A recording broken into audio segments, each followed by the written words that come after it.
what we're really dealing with these left-wing activities and lunacy is this. We have a group of people who are so they're so embedded in their fantasy of what the world should be that they extend that into the future and obviously into Donald Trump's administration. So you saw, I don't know if you saw it, I saw it, it was wonderful. There's this video online about a woman who was, a guy was filming his, just took a seat on an airplane coming out of Washington, I think, and he had a Trump shirt on or something like that.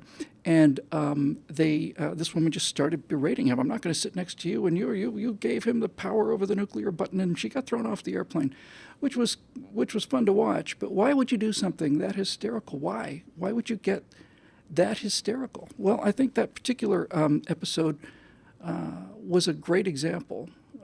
If you just look at Google, leftist thrown off of airplane, it should show up, I would think. It's a great example because in the context of what that one woman said, you could hear everything that they believe. How could you do this?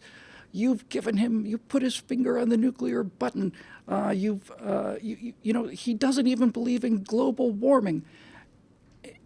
And so here you have a collision of all of these leftist fears and fantasies all coming together at one time, and that's why they're losing their minds. But there's an even bigger reason than that. But let me just talk about these things here.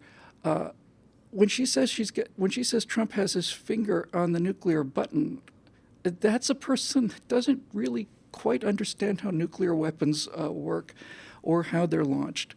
It's not an adult position, and any adult would tell you it's not an adult position. It doesn't matter. Look, I didn't like Barack Obama being commander-in-chief, but Barack Obama can't just open a suitcase and push a red button because he wants Russia to go away or China or whatever. It just doesn't work that way.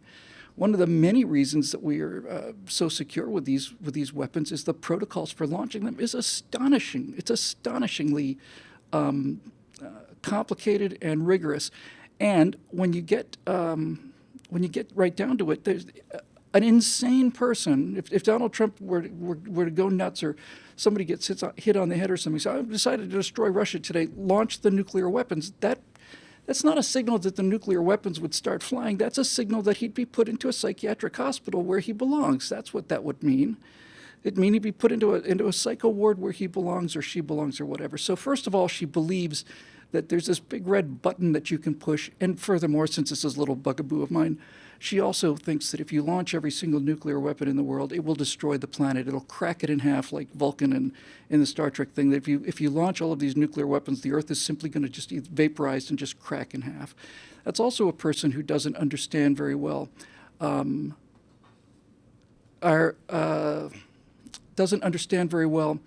the size and scale of these explosions or of the Earth.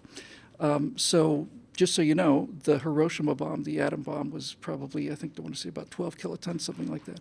If you detonated the Hiroshima bomb at the control tower at LAX, the lethal blast area doesn't leave the airport boundary. So I just had to get that said because it's a little personal issue of mine. But in any event, this woman thinks that Donald Trump can push a red button that Barack Obama was educated enough and cultured enough and decent enough to simply not push. So there's that. And she says he doesn't believe in global warming. So here's another person who's bought this thing that the Earth is just barely hanging on, that it's just precariously there. Now again, I'm using this woman as an example because she could encapsulate so many of the symptoms of the liberal hysteria that we've been seeing. Just absolute lost her mind, screaming and yelling on this airplane, got thrown off a flight. So she said, Donald Trump doesn't even believe in global warming. What she's saying is, because Donald Trump has expressed some skepticism about man-made global warming, the Earth is going to perish. They do believe this. They do believe it. They think that if carbon dioxide levels rise just a little bit, then everything's going to go underwater. And they haven't decided yet whether their children and grandchildren are going to burn first and then drown, or drown first and then burn. But they're pretty sure it's going to be both of those things. And that is simply ridiculous. Grant them, just for the sake of showing you how ludicrous this liberal worldview is, grant them the premise. Let's just say the man-made global warming is happening and it's the cause of all this warming, whatever warming there is. Just give it to them. Okay, these people are getting hysterical about the fact that we're at 400 parts per million carbon dioxide now. We might go to 450, and if we go to 450, it's the end of the world. Therefore, shut down all the economies, and by the way, give us all the money you have. That's the argument. If it gets to 450, it's unstoppable. Well, 80 million years ago, right where Kansas is now, there was more than 400 parts per million, and there was more than 450 parts per million. It was 4,000 parts per million carbon dioxide, and the center of America was under a mile or two of water, and the earth was happy, and Kansas wasn't this barren wasteland. No offense, Jayhawk. It was a thriving biosphere. There was an inland ocean, and there was ferns and plesiosaurs and pterodactyls and all this wonderful stuff flying around in Kansas. And then somehow, that was about 80 million years ago, then somehow 20,000, 30,000, maybe more like 50, 60,000 years ago, that exact same spot in Kansas, in modern Kansas, that exact same spot was under a mile and a half of ice. And the carbon dioxide levels were so low the planet nearly died because there was nothing for the plants. What does that tell you about the resiliency of the Earth? It tells me that if the Earth, first of all, can go to a 4,000 parts per million without us, and then come back to essentially zero without us, that number one, we don't have a lot to do with it, but much, much, much more importantly is this: the Earth can recover from these things, because if it couldn't, we would have been either a cinder or a snowball 3.5 billion years ago. So again, here's the philosophy of this woman and all these liberals and all these left-wingers. This is the end of the world. And they're not kidding. It's the end of the world. When I saw Barack Obama inaugurated, and I knew his background, and I watched the last 8 years, I thought it might have been the end of America as I understood America politically. I thought it might have been the end of, and if Hillary had been elected, maybe it would have been. I thought it might have been the end of constitutional restraints and limited government and all the rest, but I never thought America was going to disappear, and I certainly didn't think Barack Obama was going to blow up the world. So you've got this fantasy world that they live in, and these fantasy fears. They don't fear the things they should be fearing, like Islamic terrorism, but they have these fears. And this woman on this airplane, seeing a Trump supporter, let loose with all of them. Just basically said, "Here's the whole kit and caboodle, and here's what you have to deal with." So there's all of that, and that's a pretty big deal. But I think a bigger part is even more important. They have believed that their philosophy is the philosophy of smart people, and that this is the philosophy of the future, and that's why they don't believe in. That's why they refuse to look at Islamic terrorism. Nothing can interfere with the onward march towards the utopia of socialism and everybody getting everything the same, except for the millionaires who support it the most. And it didn't happen. So it not only screwed up their fears, it also screwed up their ambitions. And not even ambitions. This was just what they assumed the status quo was going to be. More and more government, more and more benefits, higher and higher taxes, a small elite of smart people who would lead the country for our own good, needless to say. And it stopped. It didn't happen. They don't know what to do. So there's that whole aspect of it in terms of that woman on the plane. But I think another big part of this is like, for instance, I didn't see it, but Aziz Ansari apparently did a kind of a scathing opening monologue on Saturday Night Live, and everything we've seen on Saturday Night Live, and Ashley Judd is up there, and Madonna's basically saying, "I'm leading the resistance," and F off, and Trump can go perform some anatomical impossibility, and so on, and that's a slightly different thing. They're still motivated by the same fear as that kind of common liberal on the airplane. But when you're a celebrity, or when you're somebody in a movement like that, it's much more than that as well. It's not just an opportunity for virtue signaling. It's the opportunity for virtue signaling. So Meryl Streep makes a brave stand against the oncoming Nazi onslaught. She's Schindler. She's, oh my God, what's his name? Bonhoeffer. She's standing up. She's a lone voice of freedom and protection and righteousness and sanity in a world gone barking mad. And they believe this. And she feels like a hero when she makes a stand like that. Madonna feels like a hero too. She feels like a heroine. She feels like she's doing something brave and important and something that really, really matters because she's getting up on a microphone in front of a bunch of other crazy people and ginning them up to think that everything they believe is true, and it's not true. It's clearly not true. So it's a question of their future. It's a question of their fears. It's a question of their ambitions. It's a question of their assumptions, and they don't know what to do.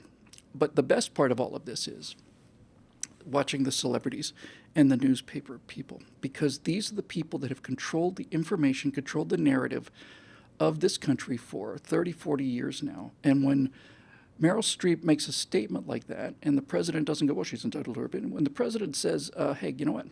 You're a has-been and a loser.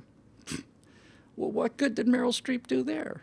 Meryl Streep said, we're the most despised people in America right now. We're the press, we're Hollywood, and we're foreigners. And I said, well, pretty much, although I've got nothing against foreigners.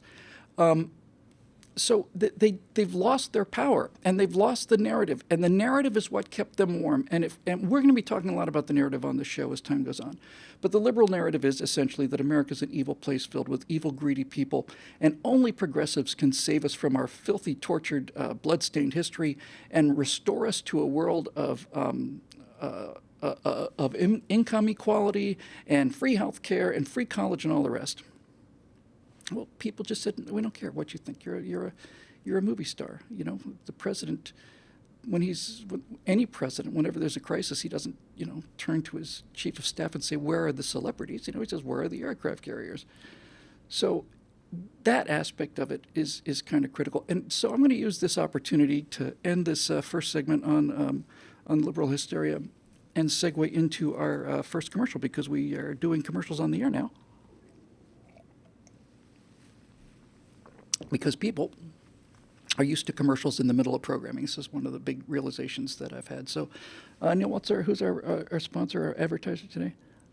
It's BillWhittle.com. BillWhittle.com is our sponsor and advertiser today. By the way, if you want to be one of these people actually reading an actual ad on the air with the picture behind me, we sure would be happy to do that. And you can contact us at info@BillWhittle.com. But right now, I'm going to spend a minute or minute and a half on membership.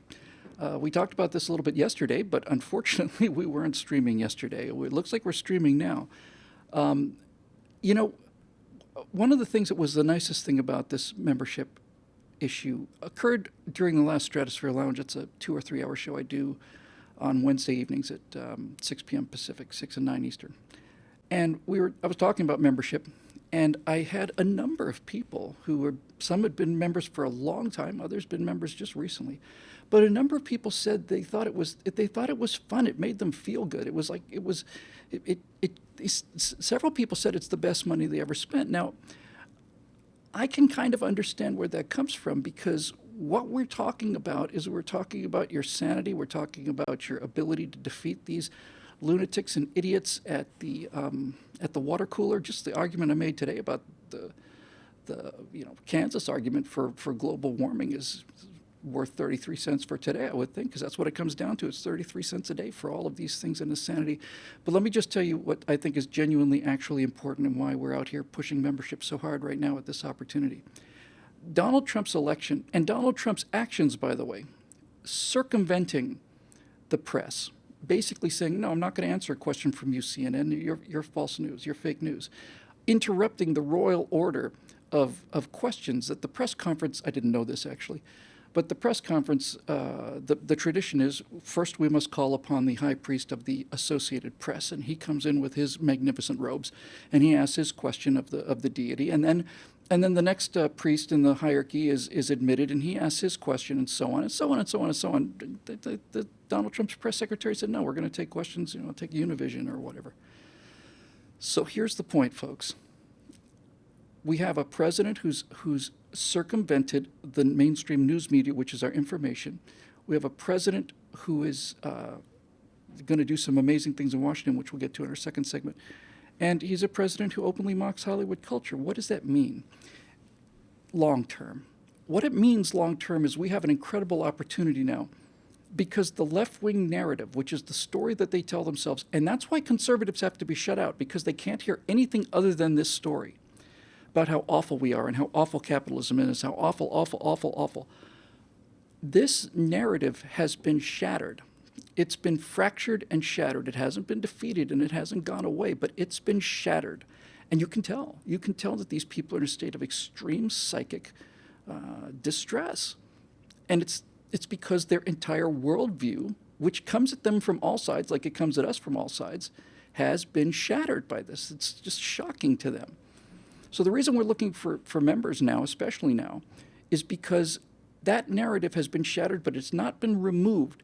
And somebody can take a story and put a new narrative into that place. It could be a narrative about America being a good place. It could be a narrative about why capitalism helps everybody. It could be a narrative about why income inequality is often tied to output inequality. It could be a narrative about everything that we believe.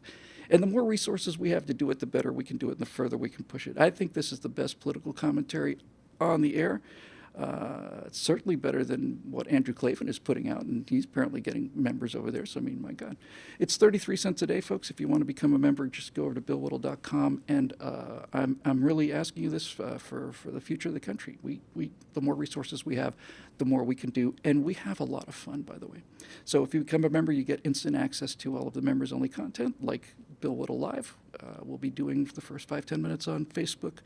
And then we'll be closing the doors and making it members-only content, because the members that we do have been supporting us for, in many cases, years now, and they deserve something for their money. So we're going to close the door afterwards, and we're going to go in the back room with the members, and we're going to have ourselves a little party, and we party every day.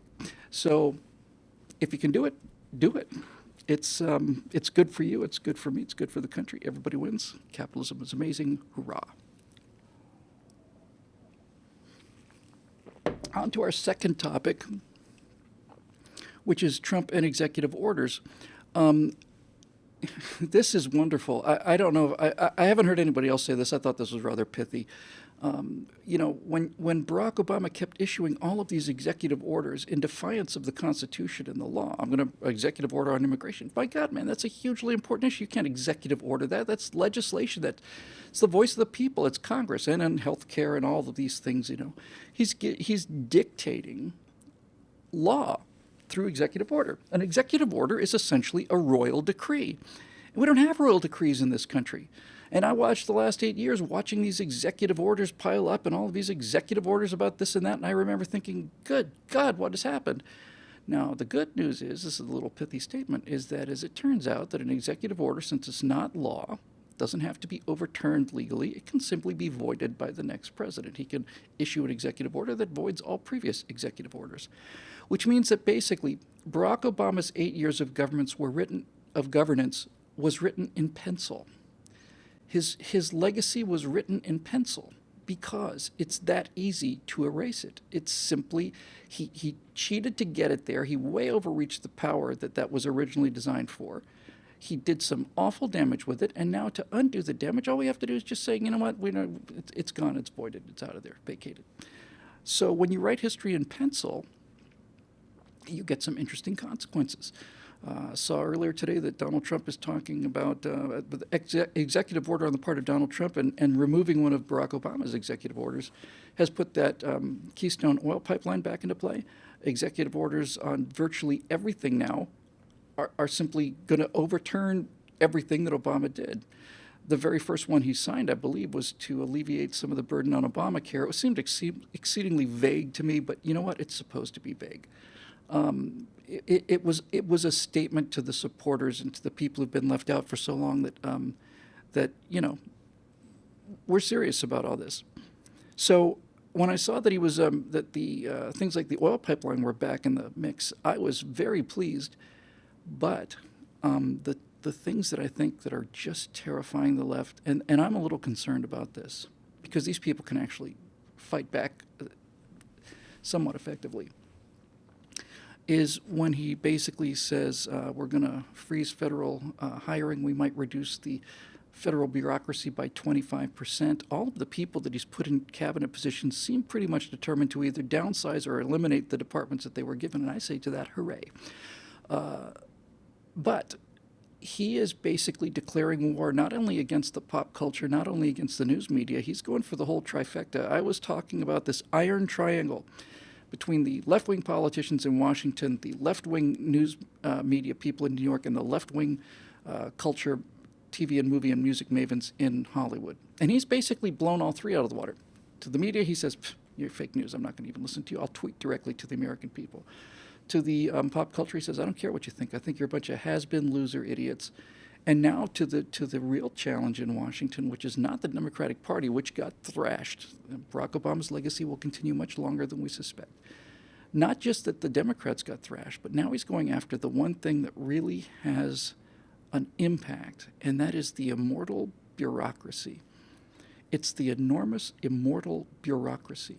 Was a time when a new president would come into town, he'd bring his own people with him. All of the people that had served in virtually every government department under the previous president, no, he's gone. They're gone.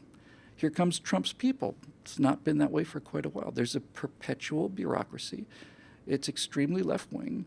It is, needless to say, in favor of bigger government and bigger budgets all the time because that's their paycheck. And Trump has basically come at these people and said, this gravy train might be ending for you guys pretty quick here. If he can pull that off, that will be an actual honest-to-God miracle and a huge step towards freedom is just clearing out. Just the fact that we're making it smaller. If Donald Trump were, during his presidency, to provide not only a balanced budget, but a surplus to pay off the debt, and he seems relatively determined to do that, even though it's $20,000 billion, if it wasn't getting any bigger and it was in fact getting a little bit smaller, you could say, okay, the trend lines are different. Let's give this a look. But if he can do anything to cut or slow down the federal bureaucracy, it'll be a gigantic achievement. The problem with this is that here's somebody vacuuming underneath my table. The problem with the bureaucracy is the bureaucracy can actually really hurt him. What is that sound? Oh, somebody blowing leaves outside. Thank you very much, Neil. I think somebody should step outside and say no leaves being blown while I'm professing deep insights into the world. So the bureaucrats can really hurt him. Not obviously, but defensively. The bureaucrats can just sit on things. They can make it excruciatingly slow to push through legislation or push through regulation reform or anything. They can just do what they do so well, which is just sit on a stack of papers and say, "Oh, gee, I think I stamped that and sent it out last week." The federal bureaucracy is, in fact, I think, the strongest line of defense for progressivism. For Americans, it was armed citizens, but for the progressives, the strongest line of defense are these professional bureaucrats who are kind of, faceless individuals and whose entire lives depend on government and more of it, and whose lives have gotten very, very good. It's not too long ago that federal employees, on average, started making more than private employees, and that's not a good sign. If he can knock down this federal bureaucracy and put the fear of God into them, he will have accomplished some amazing things. As you know, I was, and I remain somewhat agnostic about Donald Trump. I was much more agnostic before the third debate, and things seemed to change quite a bit then. But the one thing you have to say is, you know what? He said he was going to do these things, and he's done them. And so far, so good. I couldn't be happier with most of the cabinet, and the fact that he's unwriting history with his pencil eraser means that pale shadow of where Barack Obama used to be is going to be fading from memory. I think it's appropriate that for many of us, the last serious memory we have of President Obama is him sitting on the steps of the Capitol building, watching his successor give a speech to millions, probably billions of people, and listening to his successor explain how everything that he'd done for the last 8 years was a catastrophe and how we're going to fix it, That was a tough day for Barack, and it couldn't happen to a nicer guy. You could tell from his expression. It wasn't a defiant expression. It wasn't an angry expression. I think it would have been one of those for me if it had been me. It was to me, it looked like kind of a quiet acceptance of the fact that, yeah, the whole thing is over and gone, and pretty soon, like like the footprints in the sand of the beaches in Hawaii, where he sat around and smoked doobies all day, as this authentic, authentic champion of civil rights. I think it's going to come to an end, and when well, it's already over, but when it dawns on everybody how how ephemeral, how flighty, how unsubstantial his term was, it's gonna. I think all the progressives are going to have the look that Barack Obama had. I enjoyed watching him stare at his shoes. I enjoyed watching Michelle glare at Donald Trump. I especially enjoyed the fact that Donald Trump, at the very least, pointed out the catastrophes that have happened to this country in terms of the military, foreign policy, the economic sluggishness, job situation, and brilliantly, I might add, the problem with our violence in inner cities and stuff. And there sits the giant progressive community organizer looking at issues, because he knows it's true. He knows it's true. And somebody finally had the nerve to speak up and say so. Well, that'll do it for Bill Whittle Live for the 24th of January 2017. The show gets better and better, we hope, technically anyway. And hopefully we'll be bringing new cameras in the next day or two. We'll get the monitor where we want it. We'll get the wallpaper back there, get the thing lit a little better. This may not mean anything to you, but it means an awful lot to me. So once again, thank you so much for joining us. Thanks especially to the members at BillWhittle.com who keep the lights on, who keep this microphone hot and running. And we have a chance to change the course of history back. We have a chance to tell a story of what this country is and should be. And we need your help. So BillWhittle.com, become a member and be part of the team. And we do have a lot of fun. And it's nice to be on the offensive. It's nice to be in a position where you're going to retake territory. So that's what I mean to do anyway. I'm going to put a flag on a hill, and I'm going to run up after it, and that's what we're going to do. Anyway, until tomorrow, I'm Bill Whittle Live here. Thank you very much for watching, and we will see you tomorrow.